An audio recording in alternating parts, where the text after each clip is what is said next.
नमस्कार, बहुत स्वागत करता हूं आप सभी लोगों का कटिहार लाइफ में। देखिए, आज इस वीडियो में हम चर्चा करेंगे, लेकिन चर्चा के ठीक बाद हम कोई तस्वीर आपको पोस्ट नहीं करेंगे। मतलब इस वीडियो में आप किसी भी तस्वीर को नहीं देखेंगे और किसी भी नेता वगैरह का नाम भी इस वीडियोस में नहीं लिया जाएगा।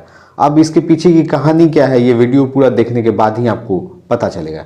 जी हाँ, एक सवाल जो इन दिनों बिहार की राजनीति में पढ़ाई लिखाई को लेकर खूब चर्चा में है, और वो चर्चा विद्यार्थियों के लिए नहीं, नेताओं के लिए चर्चा में बहुत ज़्यादा है।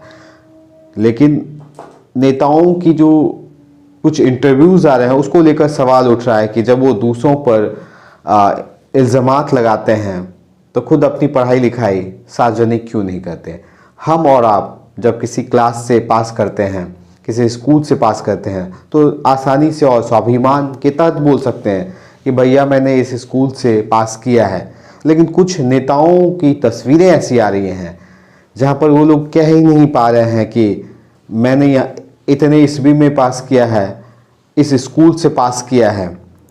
हालांकि कुछ नेताओं की जो एजुकेशन है वो निश्चित तौर से जग जाहिर है और उसको लेकर निश्चित तौर से चर्चा बनी रहती है। अब आप में से बहुत सारे लोग नेताओं से संबंधित कि नेताओं के लिए शिक्षा की कोई व्यवस्था नहीं है। बिल्कुल नहीं है, क्योंकि हमारा संविधान कहता है कि नेता बनने के लिए आपकी पढ़ाई लिखाई ज़रूरी नहीं है। लेकिन वाकई में आज क्या पढ़ाई लिखाई ज़रूरी नहीं है नेता बनने के लिए?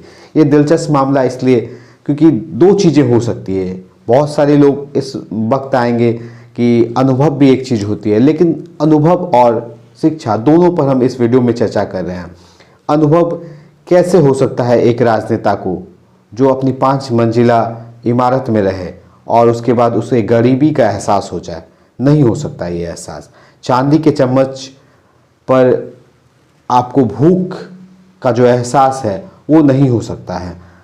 आप गाड़ी पे सड़क पर चित्रों के जरिए सड़कों की हालात को नहीं समझ सकते। ये उस सड़क पर चलकर आपको एहसास होगा। फिर ये अनुभव कैसा हो सकता है? और राजनेताओं के मामले में कई ऐसी पीढ़ियां हैं जिसे आप जेनजी या कई तरह के नामों से जानते हैं।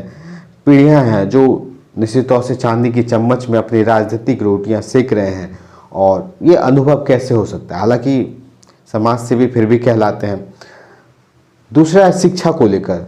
मान लीजिए अगर आप नेता बन भी गए और आपको किसी बेहतरीन डिपार्टमेंट दे दिया गया, तो वो कैसे हो सकता है? मान लीजिए आप शिक्षा मंत्री बन गए, आपने खुद शिक्षित नहीं है, आपको कॉलेज की व्यवस्थाओं के बारे में कैसे पता चलेगा? अब अनुभव भी कैसे हो सकता है जब आप कभी गए ही नहीं हैं, उस व्यवस्थाओं को देखा ही नहीं, तो सीख सीख के कैसे हो सकता है अनुभव?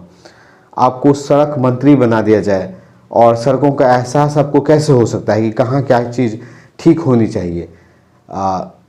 उसके लिए भी मुझे लगता है कि एजुकेशन ज़रूरी है, और निश्चित तौर से संविधान में हालांकि ज़रूरी नहीं दिया गया है नेता बनने के लिए, और ये एक समाज सेवा के तौर पर भी लोगों समझ सकते हैं। लेकिन मुझे लगता है कि अगर किसी बड़ी मिनिस्ट्री में आप काम करते हैं, बड़े ओहदे पर आप पहुंच चुके हैं, तो आपके एजुकेशन निश्चित तौर से ज़रूरी है। अगर आप में एजुकेशन है तो बताइए, सार्वजनिक कीजिए निश्चित तौर से, क्योंकि education is the important thing. क्योंकि बिना एजुकेशन के आप कैसे बता सकते हैं, और बताने में शर्म कैसा कि हम किस यूनिवर्सिटी से पास किए हैं, किस क्षेत्र में काम किए हैं। कई लोग फेंकते हैं, और नेताओं में अक्सर इस तरह की चीज़ें देखने को मिलती हैं। और निश्चित तौर से हमने इस वीडियो में किसी व्यक्ति को विशेष का नाम नहीं लिया। ये विश्लेषण जो है सभी नेताओं के लिए है, सभी राजनीतिक दलों के लिए है कि एजुकेशन अगर है तो फिर शर्माना कैसा? एजुकेटेड अगर आप हैं तो फिर घबराना कैसा? बताइए, सार्वजनिक कीजिए।